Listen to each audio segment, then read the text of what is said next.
Let's go! Oh, Hello. I should probably get on your Twitch. Hello. How are you all doing today? Welcome to Chapter 2 of Jarviskjir. I am super excited. We've got some big changes in store. Some of them you can actually see already. Because some big things have happened in the story. How are you all today? Down here. I'm good. Dean, I was assuming you're good. You're a good person. You're always going to be good and happy. Nothing bad can ever happen to you because that's how it works, right? Thanks. Right? Yeah. I'm doing great. Great, my friends. Great. Right. I got a cold, so Vale's voice might be a little bit different. We'll find out about that. Me too. And my internet at my place of living has died, so I'm in a different place at the moment. Is in a laundrette. Do be sure to tell me if I'm in a basement, and if you hear any like shouting in Chinese or anything, just ignore it. No, I'm squatting in my ex-housemate's That's why he's a laundry house goblin. in my old room, which is now a laundry room. So we must all say thank you to him for letting me be here today. Do be sure to tell me if how the sound is, because I changed like a setting in Skype, and I think I may have ruined the sound forever. So, to recap, basically where we are, everything's different. Yeah. The Forak ruined everything. Forak didn't ruin everything. That's a bit of a mean assumption, but things are different. Let me just do something real quick. It's not entirely inaccurate. He did. Okay, so at the end of the last chapter, you were all working for House of Ghast, the Elven House. You were sent to a fortress, Elven fortress named Fafamel, where they do a lot of forging, and you had to do some unsettling things. And Forak disagreed with this. You ended up all arrested, and Forak basically sacrificed himself so that you could all go free. Caitlin decided that she didn't want to go free. She mourned Forak, but was going to continue off on her mission, which sent her off into the world on her own, head off to Goldport to complete the mission of finding Layla's spellbook. That was her goal. She went off. I think she tried to speak to Gil or something, but she's definitely heading off on her own. But Gilwyn and Vale head off together. They decided Every night. Yes, Dean? I just want to say, Kat did not try and speak to Gil. She fucked off. Hang on, no, you are incorrect. She stated to Gil what she was doing and Then fucked off. And then walked over to And then fucked Forak's belongings and took the most valuable thing. You were like, this looks pretty personal. I'll have that. I mean, the implication was that if Gil wanted to join her, he could, but she obviously didn't expect him to. So, yeah. Yeah. So, basically where we left off, Gilwyn and Vale decided to head off into the world to mourn Forak and also maybe find out a little more about him. There were a lot of mysteries about him that Gilwyn needed to know the answers to. So Yeah, I think one of the most important words there that you mentioned is head. okay. To do with, the journey that Yeah, they're okay. taking. Okay, I get it. I get it. Too soon. Too soon. The Yeah, stream so- hasn't even started yet. Yeah, time to pee, time to Sit up. sex was Yeah. not long. Hey, we gotta keep it low. It was actually 4:20 according to my Gotta clock, give so the you know. fans what they want. Ollie, please keep going. So, where the story continues with Chapter 2, the grave situation, is 2 months later. If you do I like exclamation that mark, name. if you do exclamation Sorry. mark D&D in chat, you can try and find. You can see the map of Jarviskjir. There will be a new map at some point when I actually have free time. Can you imagine that free time? But they were in Fafamel in the Elven lands. They went north instead of going into the Dwarven lands and went around the mountain range. It was a slow, long journey, and they weren't trying to go fast. They were taking their time. Often when adventurers are on their missions, they were you know, they head off and they travel a lot longer. In these adventures, I think Gilwyn and Vale stayed a lot longer in little towns on the way and spent nights and days in taverns longer than they necessarily needed to, just because they were taking a long time to decompress. And I imagine it was way more Gilwyn needing the time and Vale trying to be there for Gilwyn, which I think is really what was going on. Yeah, I think we spent a lot more time just, you know, we travel so far in the day, maybe get up a little later than you would expect if you're traveling somewhere, and then we just stop wherever. If there's a tavern, then we go there. Not that I think Gil would particularly have enjoyed it for a lot of that, but otherwise we'd like camp it rough, camping out. It's a slow journey. It's not like you're traveling somewhere on a quest. You're taking your time, which is why, even though it was starting to be the heat of summer, the frozen route you were taking was quite easy to travel on with your horses. You still took your time, and it was something that might have been actually a little sad for you. Is it was a very dwarven area. I don't know whether that would have actually hit any of you, but you would have been going through a lot of dwarven settlements and little towns, or maybe skirting around them at some points. It would have been a little bit upsetting, but I don't think it was like, oh no! I don't think it was harrowing in any way. Yeah. For Gil. Maybe like a moment of like, ugh. Yeah. Okay. Thorak would have liked this sort of thing. Yeah. Thorak probably wouldn't have. Well, maybe. This is shit. Thorak? So you took this long journey. During this, you actually spent in some of those nights with the taverns, asking about if other dwarves had heard about something like Thorak, and being very careful about it and not being very suspicious about it. You had a lot of time to do this, planting the occasional questions to find out about, you know, undead. But not just skeletons and zombies risen from the grave. That's actually not the most uncommon thing, but undead that could hold a conversation and were part of society. And you did hear something, Gilwyn, about a town named Londmend, a village, actually, very small village, that had apparently an undead mercenary that was guarding the place out of some honor, and the people of that town are happy to do so because apparently he's nice. But these are all just rumors. But that was good enough for you, and that's where you're heading. Could you just say that location again? Town of Londmend. Londmend. Yeah. So, it's a village. I keep saying town, but it's very small. It's not on the maps or anything. On the map, it would be just above Shortbridge on the map. So basically, Okay. you just traveled through the Forest of Frigid Mists, which is a harrowing experience, hence the name. A very dangerous place. And you entered the Kingdom of Northenden, which, you know, I mentioned before, Northenden is known as the Free City and is a very peaceful place and peaceful land. And I think Vale maybe would have wanted to explore...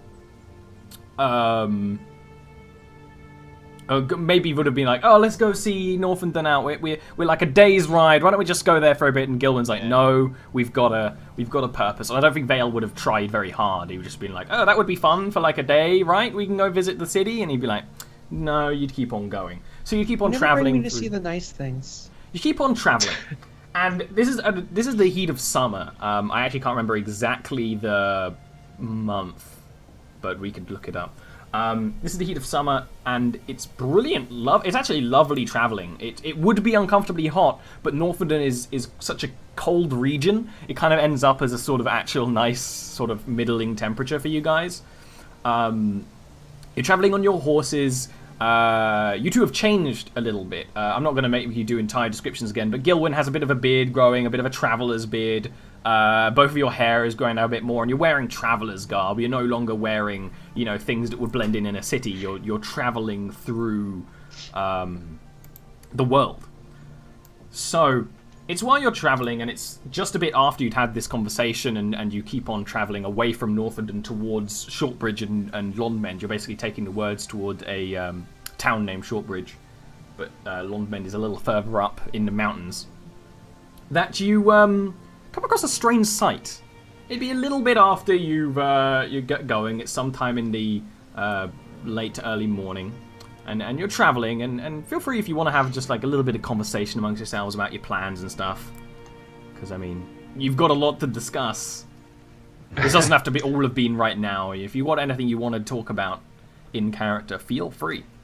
There'll be 7 groomsmen, okay? That's on top of course, the best men. 7 groomsmen, no less.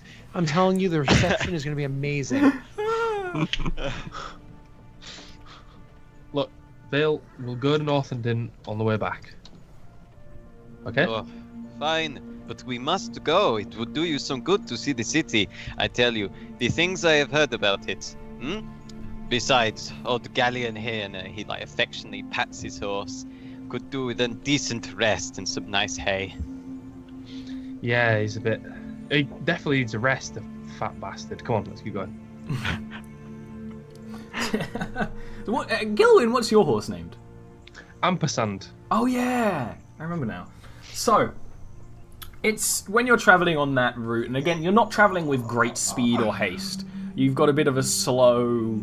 I think actually you would be going a little faster now, because you've got an objective, and you can see, like, okay, someone was probably like, oh, if you take the map, it's just above Shortbridge. It's like up there, you'll follow the roads, don't go to Shortbridge, that'll be a whole thing. No, you want to go a little further north. And so you probably have your own map, and it's like pinned. And now that you're seeing, oh, there's the signs to Shortbridge, you're like, oh, okay, that's the way we're going. And what actually the route you're going to be taking is along one of the rivers of Northenden that I honestly can't remember the name of.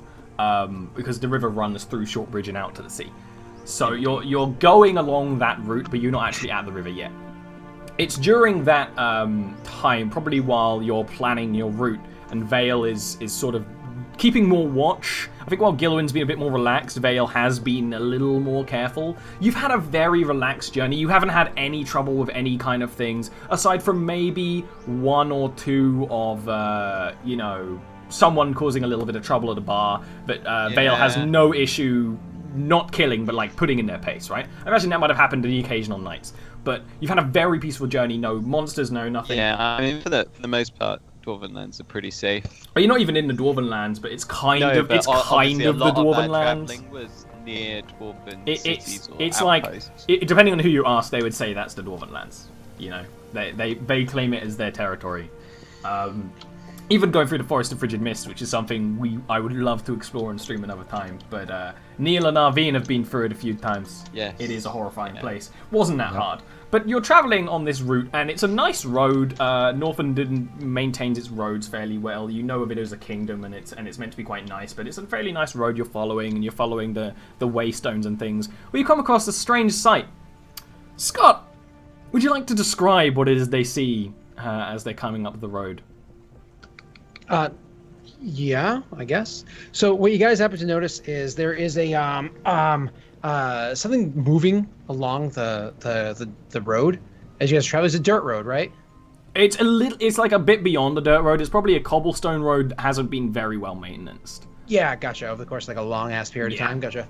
So so you guys see like something moving along the road, which it's kind of like one of those. Oh, it must be an animal or something. You look at it, get closer. When you get closer, what you actually find is there's a pack on the ground. It looks like a framed backpack with a bunch of little bits of bobs and things kind of like hanging from it and off of it. The pack is like a deep brown, almost blackish color, but it's like very ruddy and abused and whatnot. But anyways, it's strange enough that there's a pack in the middle of the road. Sure, whatever, not the end of the world. But it's the fact that the pack isn't moving, because there's this like strange mechanical. It's a 4-legged. It looks like it could be a cat that is in front of the pack and has like it has the one of the arms of the pack in its mouth, and it's like dragging it forwards down the road as quickly as it can. And this other almost spider looking, you've never seen anything like it before. It's just like this long spindly, I don't know, it's hard to make out what it is, that's behind the thing and kind of like an inchworm pushing the pack, working in unison with the cat to try to move this thing down the road. Again, absolutely peculiar. Bill, are you? I've not seen anything of this sort before. Be careful, he's going to reach down and pop up the holster that's holding the pistol and just wield it. It's coming out and it's... You're dying to use that thing. Well, better to be safe than sorry with these sorts of animated packs. is that thing behind it? It looks almost like a cat of some sort. A cat? But Yes. it's clear. No. Can I do a... At this point, do you like get off the horses and like walk up like, what the fuck? Or do you keep a bit further away? I think I keep my distance for now. Yeah. Okay, perception away. What's your distance? Let's say they would have noticed and be like, oh, it's probably like a dead animal by the side of the road. That's not that weird. And probably are around about 50 feet away and like, wait, what is this? You know? So feel free to perception. You basically see what Scott's described. Whatever those little things are, they move like animals. You could easily think they're animals, and you may have seen the occasional clockwork contraption in your time. Nothing that moves that fluidly. Like they look alive, but when you really look at them, they are made of metal and gears and cogs and little gemstones and things like that. That's not living. It's like some sort of dwarven thing, maybe? There's gonna like turn to Gil and give him like a raise an eyebrow and say, "It's a not living dwarven thing." Well, and he's gonna slide off Galleon now and just get him to stay still and say, "Well, we've met one of those before."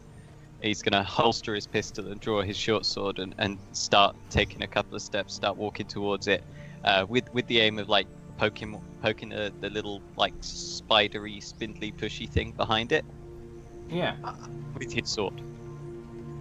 Do you want to describe the reactions, or am I? I think you totally should, Scott. Okay, sure. So the weird spidery looking thing, kind of like when you poke at it, all of a sudden it like jumps up and like turns towards you. But the fact that it turns, you just notice that it turned. It doesn't like make sense that it has any sensors or anything like that on it to notice you.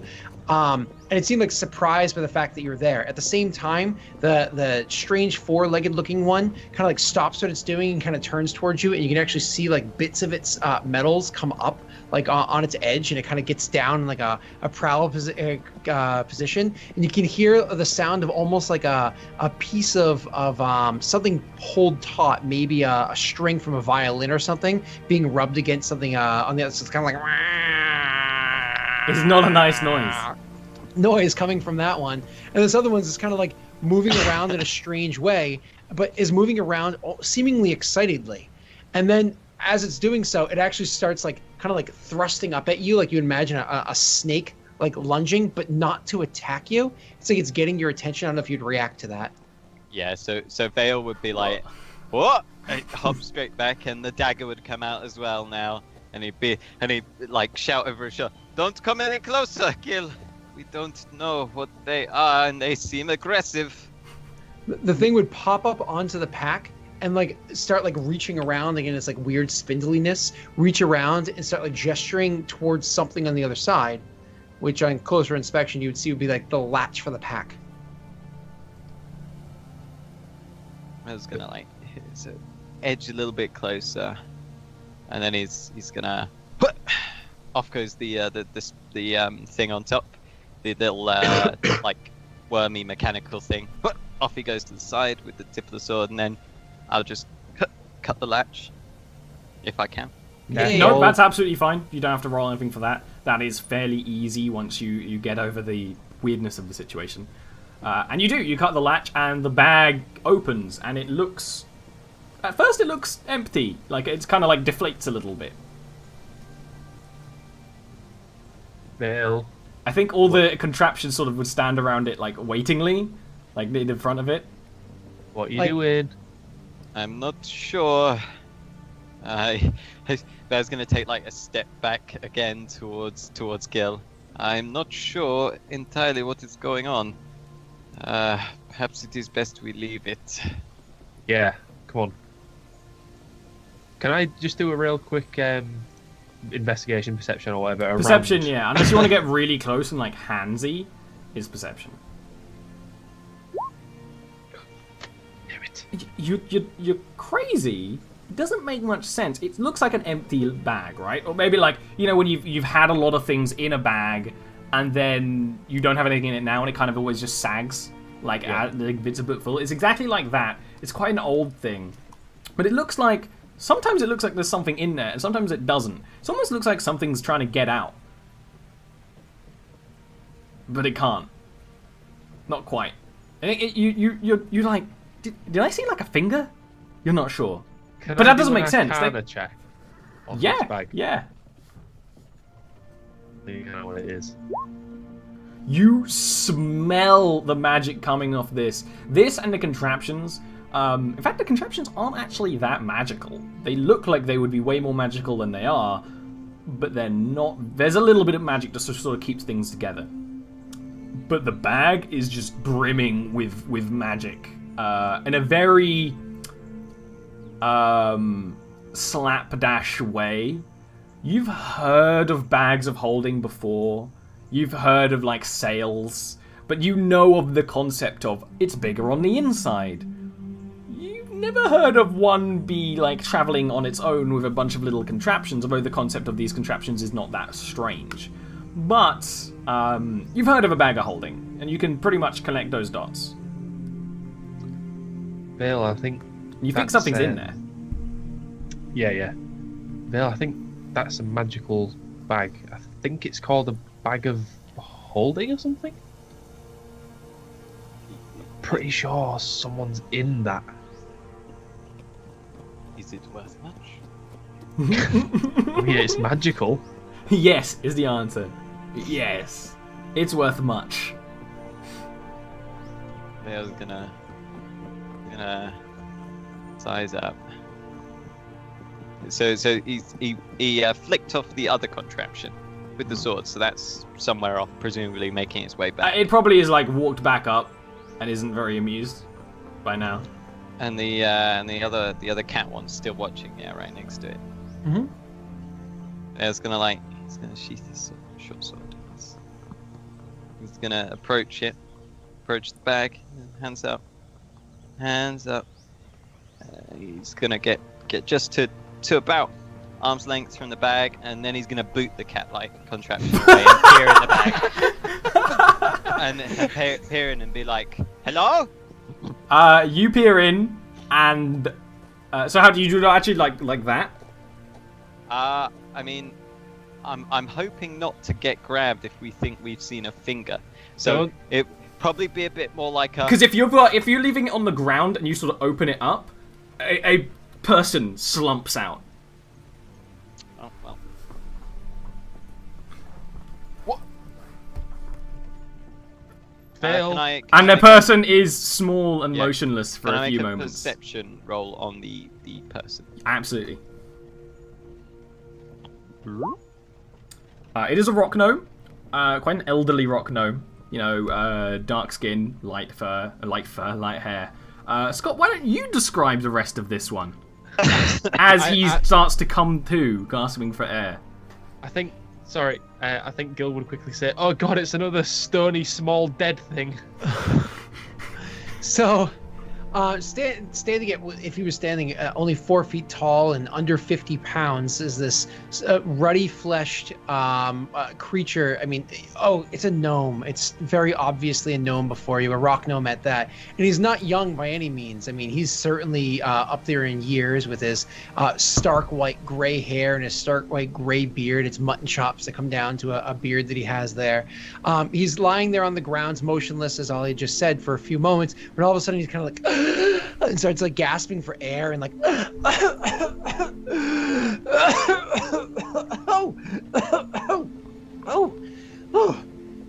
almost ended poorly. Hello there. Vale's hands go on his hips. A gnome. I should have known. It's always a gnome with these things. What were you doing in there? It was things didn't go according to plan, but that's okay. What was the plan?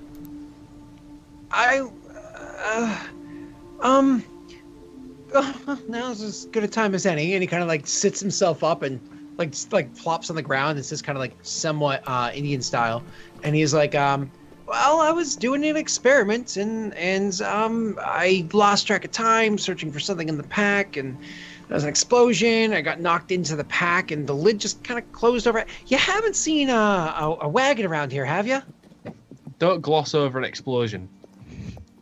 Talk about the explosion. Oh, there was an explosion. Yes. The experiment, it went poorly because I spent too much time searching for what I needed instead of having it on hand. I just had this bug in my head and I needed to solve it. It was a question, and I guess I'm gonna have to wait for the answer. No, really though, have you seen that wagon about? No, we haven't seen any wagon or wagon tracks, come to think of it, coming this way. If you want to do a quick perception for like wagon tracks coming this way or something, feel free. Give myself a little intel. This is a fairly travelled road. It wouldn't be the easiest thing in the world. Nah, I don't care enough to find this guy's wagon. Was that just now, or am I right? Am I an idiot? Huh? Did you just do that 17, or am I an idiot? No, that was for the gnome. Never mind. Feel free to perception if you want. No. No. Oh, you just don't care. enough. Okay, good. No. I'm instead going to. Vale leans in. You know, he's scrutinizing the gnome a little bit more, and he says, "The bag. Did someone put you in it?" No, I was like bent into the bag trying to find the supplies that I needed to finish the experiment, and I took too long trying to find what I needed. Man, the lid closed over my head. And I was an your accident. bag then. Oh, of course. Oh well. Well, where are you headed, gnome? What's your name? Oh, my name, of course. Which is strangely missing from. No, and missing from my character sheet. It says down here though. My name is Salni Isodisa Desfixus. One more time? It is Salni Isodisa Desfixus. It's help. okay. That didn't help. It's you could call me Sid. Sid. Sid. Yeah. Sid the gnome. Why not Sal? I knew a Sal, or I knew more than one Sal. You know, Sal's just not generally a good person. You're thinking back on it, Vale. You know a Sal. He was an asshole. If you don't mind, I will reserve my judgment on whether you are a Sid or a Sal for now. That's fair. Now, We let's are headed to a town. It's supposed to be up see. this There way. you are. It Oh, is, come here. Let me see. Oh, did something happen to you? Why is there so much Hands dirt go on on you? hips again. And he's like dusting the dirt off of the cat-looking creature. He's like, oh, what's the matter with this? Oh, it's a dented too? Oh, we're definitely gonna have to fix that. Hold on, let's see. I've got. Yeah, all right. Hold on. I didn't even Alright, see that being prepped. That just came out of nowhere here we for go. me. Okay. Here we go. All right, I can fix this. I know I can. Of course. Oh, Hold on. it's Just, funny like, because the scratches green the screen back is of his catching head the and chrome. turns to look at Gil. He's just like turns to look at Gil and is like, I'm looking a bit pissed off. Sal. Sid. Sal. Yes. Talk to us. Oh, I'm sorry. What were we talking about? we were asking a question. Have you been up this way before? We're hoping to find a village up here. It was called Londmont, I believe. Oh, I was actually heading that way myself. Until, you know. Oh, is it this way?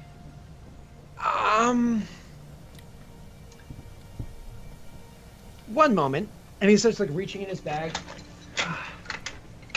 Alright, let's see. If I do this here is They are all like this, girl. It is unbearable. No, Very this one's worse than most. Very few. Some of these. my device isn't working to tell me which way. You know, I've been in a bag for who knows how many hours now. I'm not sure which way I was coming from and which way I was going to, and so I can never remember which side of trees moss grows on. Is it the east? We were coming from this direction. He points back the way and we were told to head this way for Londmont. You are welcome to follow if you can keep up any motions to the horses. Oh, A little behind, Vale, if that's okay. well, I don't. My horse apparently ran off with my wagon, so Right. it's. You had a Of course I horse, not a pony? Well, I built it, but yeah. I see. You built it just like these little guys. Well, considerable less effort than these little guys, but yeah, I built it. Okay. Sure. Yes. Well, we'll keep an eye out for this horse you built. Turns to Gil and just goes. Nah, crazy. At this point in time, I imagine the cat-like one is kind of like over by Gil and making this weird like kind of Is it noise. like trying to purr, but it can't? I'm holding back a vicious mockery. I'm like, fucking. Don't you touch me. Whoa. Go on. And the other one would have inchwormed its way up into my shoulder, and now sitting stationary in the way that it's supposed to, all of a sudden you realize it actually takes the shape of an ampersand. Which is why I was like, hey, his horse's name's Ampersand. That's probably where I got the idea from. So it's literally an ampersand sitting on his shoulder. God, this is a dream. This must be a dream. Well, This must be a dream. And I walk back to my horse as I'm saying that over and over. That's gonna turn like Gil's in a strop now. He just ignores the note and he's like, well, we've seen some pretty strange things, Gil. So you never know. It could be true. Yeah. Now, why don't we carry on to Londmund? Yeah. This little fellow could show us the way. Yes. Yeah.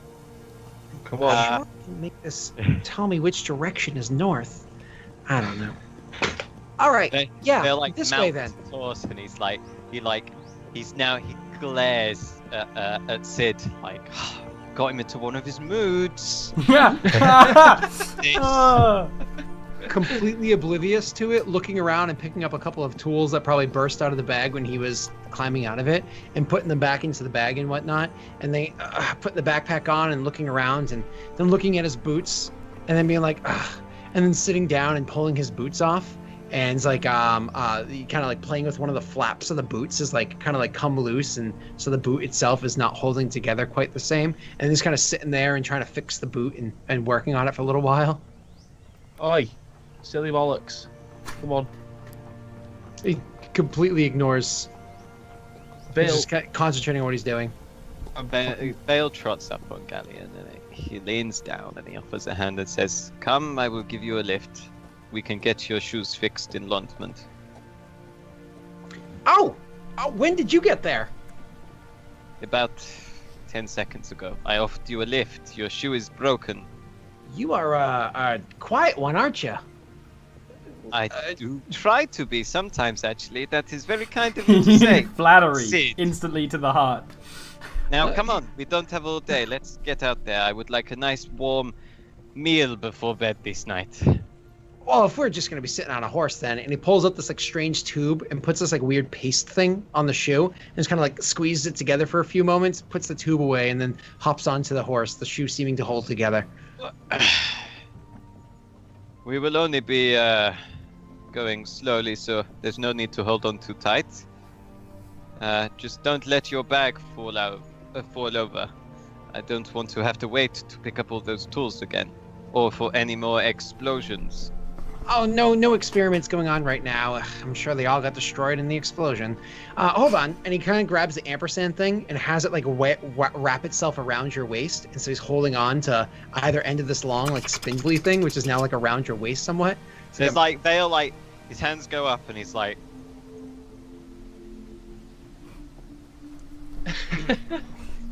let us go, Gil. I've already ridden off ahead. While he was doing I'm like it. 20 foot ahead or whatever. Yeah. Right then, if you're that far ahead, be nice to Gil. You Said upset to the him gnome? earlier. Yeah. Yeah. He's kind of like looking off at the clouds off to the side and just kind of like seeming to just stare off and not really paying attention when you say something.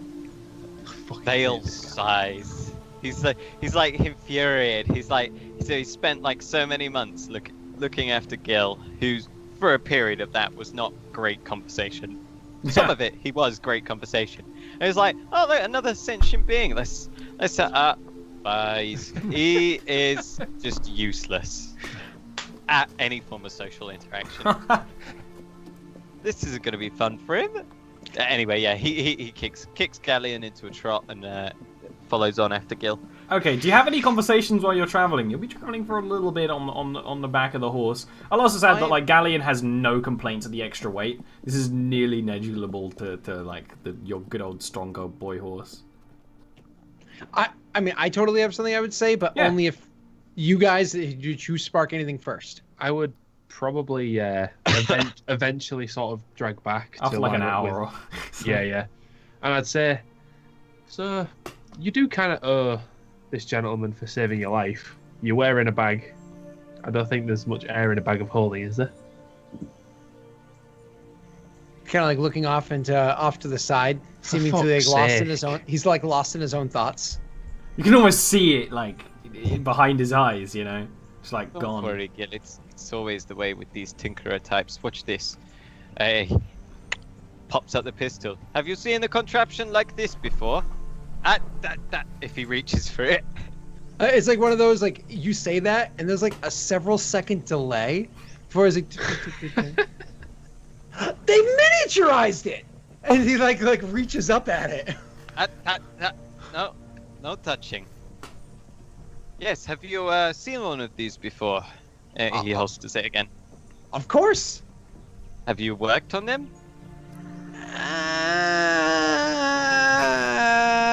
Around them, it's not really my specialty. They're just snorts. It's like figures. Always the case. What is it your specialty so simple. is? Look at this thing. It's got what, 3 moving parts to it? I mean, I suppose anyone with half a book read could take that thing apart and put it back together without even trying. God, I hate this guy. I say it to myself. What Your is horse your is like. What is your specialty then? Oh, imprinting. In layman's terms? Oh, imprinting. So, here, and he kind of takes the thing away from around your waist. He's kind of holding it in his hand. It's kind of this like a little ampersand thing, and he's like, after I create, it's a process I've been working on for about a century and a half now. After I create the mechanisms, well, you can't just have them walking around like wind-up toys. That's not exactly progress, is it? That's existed for many years, like a music box, not like my music box, but one in general. And so what I do is I taught it to go into almost like a seeker mode shortly after I create it, and it finds something that it identifies with. How it does that, I'm still learning. The fact that I've been able to get this far is incredible. And it identifies it's something, and it imprints that personality onto itself. I mean, like for instance, and he gestures over to the cat that's kind of like happily trotting along the horse that Gil is on. He's like, for instance, that one over there. I mean, cats. Everybody loves cats. I mean, aside from the fact that more than half the planet's allergic to them, and they'll probably eat you in your die, and they generally scratch and bite you, even though you're trying to be nice to them, and they never want the food that you give them, only the food that you don't. Everybody loves cats. So I thought, hey, I'm going to improve a cat. And so I make a cat, and I lock it into a room with a whole bunch of cats, thinking a cat will imprint on it. This would be a great cat. That is not like any cat I've ever seen. Nope. Why? But it's been imprinted, and it's got a very unique personality. Right, so you got your little metal machine, and you taught it to go and imprint on a creature, yes? Or have the creature imprint on it. Yeah. Okay. And the creature is unharmed in the process? I mean, in the short term, certainly. Oh. Hold on. And he like reaches and just like pulls out a notebook and a pen, and he's like, perhaps the creatures that have been imprinted receive some sort of long-term illness that slowly degrades the body and the physiology. So confirm with my friend who's been looking after the things to see if... While he's in his Vale turns to Gil and just goes...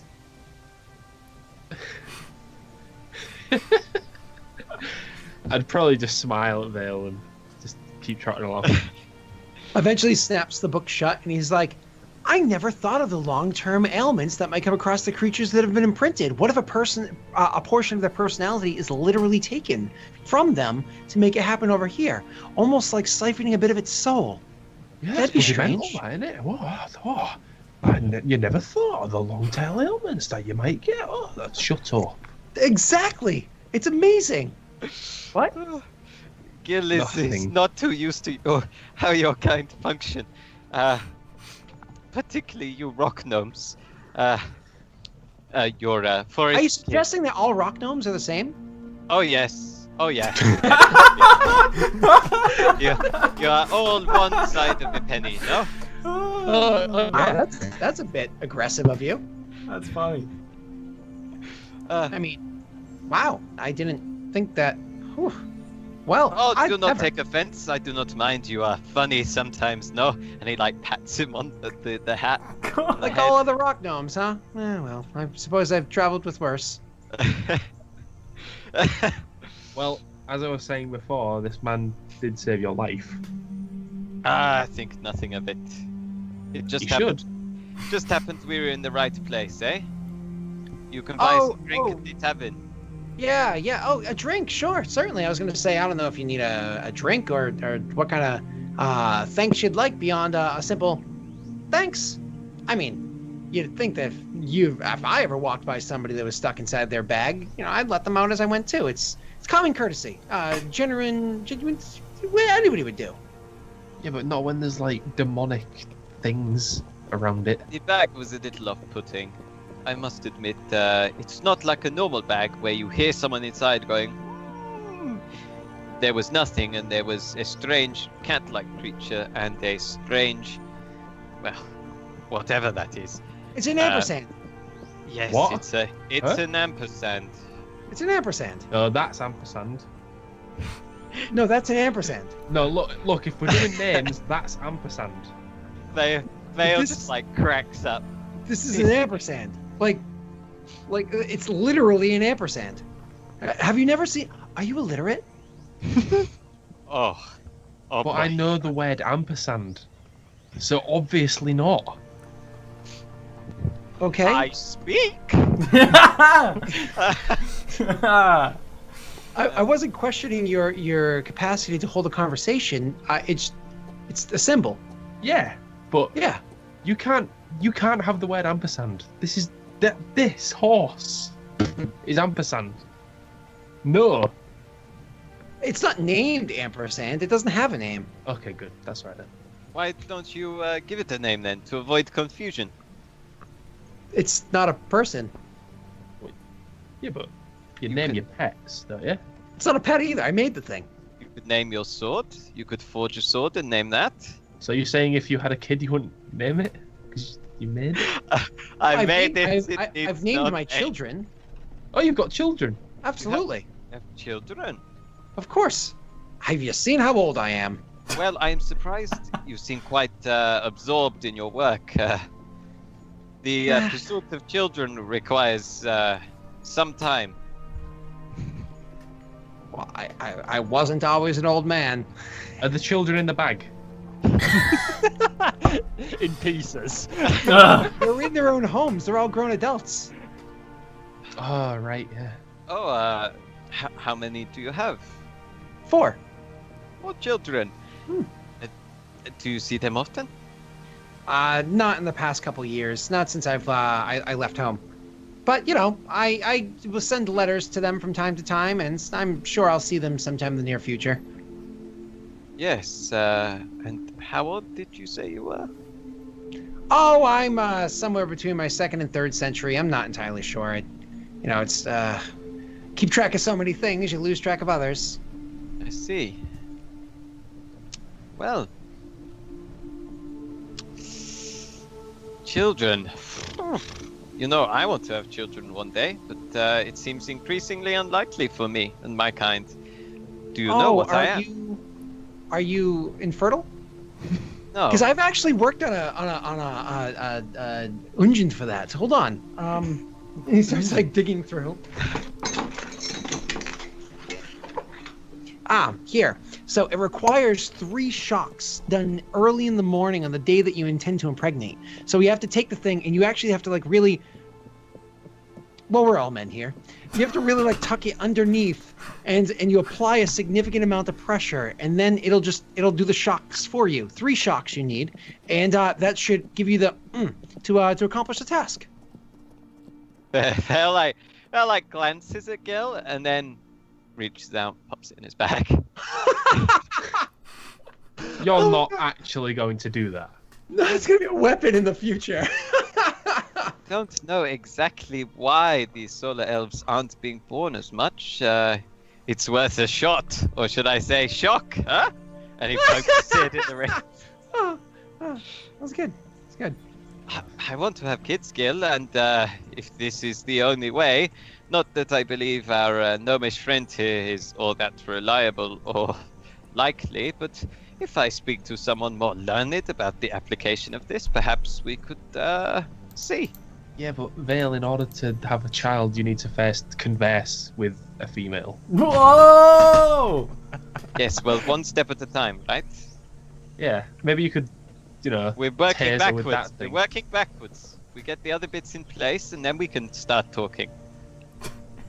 Wait, do you have a bit of a hard time speaking with young ladies? No, I do If not. you- I am You perfectly pull out a fine. short sword with a remedy to talk to females. I'm turning around. Hold on, wait a second. There is a potion that'll help with that too. We No, call no, it ale. I am. No. Listen, I'm mine perfectly works fine. as well. I have You no have problem a talking couple to of the couple of ladies. doses of your liquor of choice, and I promise that the courage comes. We call it liquid courage. It's been perfected over centuries. Yes, I do not hold my alcohol all that well. I remember the last He looks at time. you. He like because he's still on the horse with you. He kind of like leans back a little bit and looking at your frame, and he's like, "You seem well built." Yes, Does he? this, For a gnome. Yes, I do. Yes, it's unfortunate. It's maybe something to do with years of drinking watered down liquor. No matter. Anyway, I am fine talking to ladies, Gil. We've done a little bit of role playing, and we think that I am very charming with you. Am I not, Gil? Yeah. Of course, yeah. He turns with a smug grin on his face to see and nods. He goes, and then carries on happily. Then I look at Sid and go, Wait now, the two of you gentlemen traveling together, do some role playing where one of you play as a female and the other as a male, and to practice social interactions. Boy, I wish I had a friend like that when I was younger. I mean, don't get me wrong, I hit the jackpot, but oh god, it could have been so much easier. I was awkward with girls when I was younger, but I learned my lessons. You It took were. a few licks and bruises.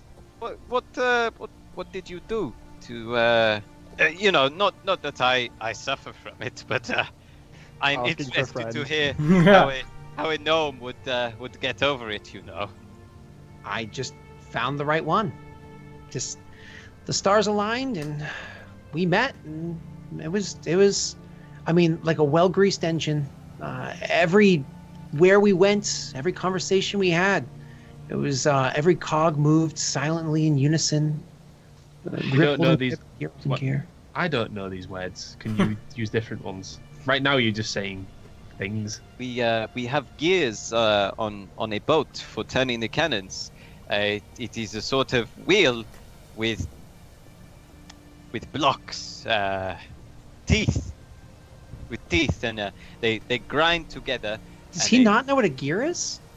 Oh, hold on. And he kind of looks over at the cat creature. He's like, "Hey, up!" And the thing kind of like comes over and like springs up onto his lap, and he like takes its head off. He's like, pulls its head off, and you see like these spinning, winding gears and everything on the inside. It's like this clockwork, like pendulum swinging thing. He's like that, and he tosses the head over to you. To me, Yeah. yeah, it's proper like. Oh. can I do a perception check on this?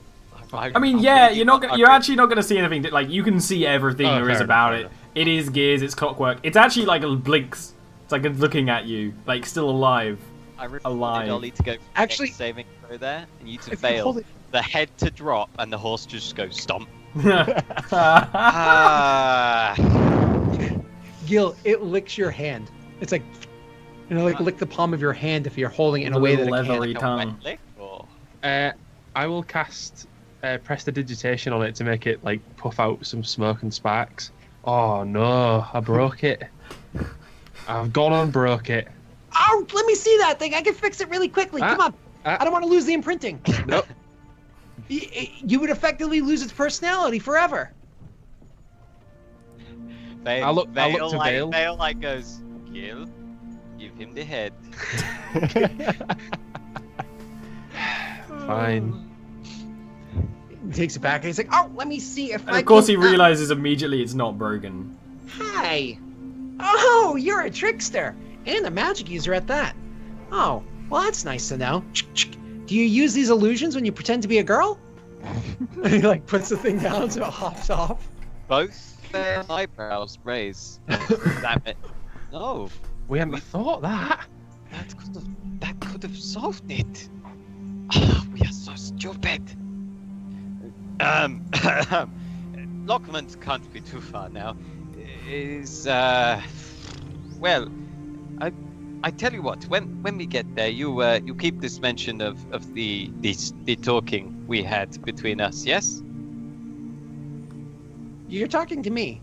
And I think that sums up what many of the conversations along, like that conversation has been several parts along the journey. There probably were a couple of other basic conversations, probably asking Gil a bit more about his magic and stuff, and like probably being like, "Oh, you're magical too, right?" And Vale's like, "No." I am. I can cast one spell. You can cast but one spell. It's all inherent and in my blood. Which would be a really cool way to do Magic Initiate in the future if you wanted it, actually. But this journey, is more or less a day. You get to the village of Londmend quite easily by the end of the day when the sun is starting to set. It is a small village. You followed a river for most of the journey, then you started going up into the mountains into a sort of foresty, mountainy area where you can kind of see the forest of frigid mists below you is where you kind of came when you were walking over some overlooks. But the forest is, cold and mighty, and this little town sits on the edge with a large open-air sort of temple-looking thing in the middle.